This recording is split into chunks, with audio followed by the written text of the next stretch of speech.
Hello लोगोफोर नोंथांमोननि गेजेराव आरोबाव मोनसे गोदान भिडिअनि आपडेट लानानै फैलायबाय। नैबे गोदान भिडिअनि फुल आपडेटखौ मिथिनो थाखाय नैबे भिडिअखौ जोबजासिम नायनो नांगोन, होनब्लासो मिथिगोन बे गोदान भिडिअखौ बबे चेनेलाव होदों। लोगोफोर नोंथांमोना नैबे आंनि चेनेलाव गोदानै हाबसनफैदों, अब्ला आंनि चेनेलखौ साबस्क्राइब खालामनानै गालांदो बेफोरबायदि गोदान भिडिअनि आपडेट मोनबाय थानो थाखाय। बिदिब्ला फैदो दिनैनि बे गोदान भिडिअनि आपडेटनि सायाव। दिनैनि नैबे गोदान भिडिअनि आपडेटनि टाइटेलानो जादों सानजारि आरो बोर्डोन 2। लोगोफोर दासिमहालागै नैबे गोदान भिडिअखौ फुल नायाखै, अब्ला नैबे भिडिअनि गेजेरजों नायनानै लानो हागोन। बिथांमोना नैबे भिडिअखौ अलरेडि फुल आपल'ड खालामनानै होखाबाय। बे भिडिअनि कास्टिंफोरानो जादों बोहैथि ब्रह्म, हायेन बर', देरहा नार्जारि, बिरखां बसुमतारि, अमिता नार्जारि। लोगोफोर नैबे भिडिअआ जोबोरैनो मोजां जादों।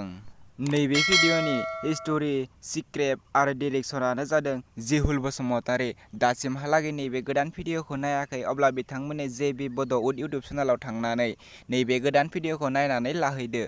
दासिमबो बिथांमोननि नैबे इउटुब चेनेलखौ साबस्क्राइब खालामाखै, अब्ला बिथांमोननि इउटुब चेनेलखौ साबस्क्राइब खालामनानै हैदो बेफोरबायदि गोदान भिडिअनि आपडेट मोनबाय थानो थाखाय।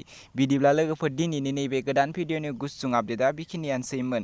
दासिमहालागै आंनि चेनेलखौ साबस्क्राइब खालामाखै, अब्ला आंनि चेनेलखौबो साबस्क्राइब खालामनानै होदो। बेफोरबायदि गोदान भिडिअनि आपडेटखौ नोंथांमोना बयनिख्रुइबो सिगांसिन मोनबाय थानो थाखाय बेल आइकनखौ अलआव क्लिक खालामनानै ला। लोगोफोर नोंथांमोना दासिमबो आंनि गोदान मोनसे इउटुब चेनेलखौ साबस्क्राइब खालामाखै, अब्ला बेखौबो साबस्क्राइब खालामनानै होदो। बे भिडिअनि लिंकखौ आं नैबे डिसक्रिपसनाव होनानै दोनदों, नोंथांमोना थांनानै साबस्क्राइब खालामनानै होदो। लोगोफोर दिनैनि नैबे गोदान भिडिअआ बेखिनियानोसै।